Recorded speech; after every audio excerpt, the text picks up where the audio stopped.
Plant-based meat has been created to target growing vegan community. And somewhere intuitively, I realized that veganism is not going to be very large in India. We're a ghee and dahi eating country. It's going to be a long time before, we start giving that up in droves. India is not a country that eats meat every day, even for meat eaters. A very, very small percentage of the population. So we eat a couple of times a week.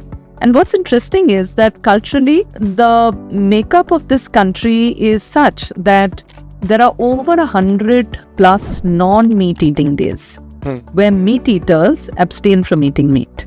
And that's something that was unique to India.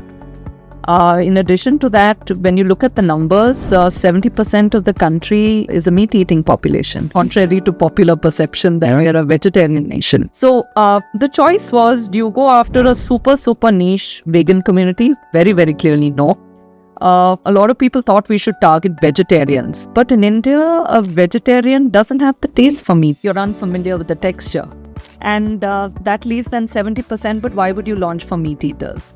And the socio-cultural nuance of meat abstinence amongst multiple ethnicities across the country, where even licious consumers during the Navratras sort of is off-season. So imagine meat business facing seasonality, right? But festival season, comes and we experience, and then there's revenge eating of meat, right? Once Navratras get over, etc. And that made us think that this is unique.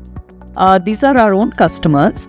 And from many consumer conversations, so many were saying we really miss eating meat. There's this typical joke amongst meat eaters that, "Arey aaj kya ghas phoos kiya?" So there is really that angst and that need. And plant-based meat business really fed into that, and hence the name Uncrave.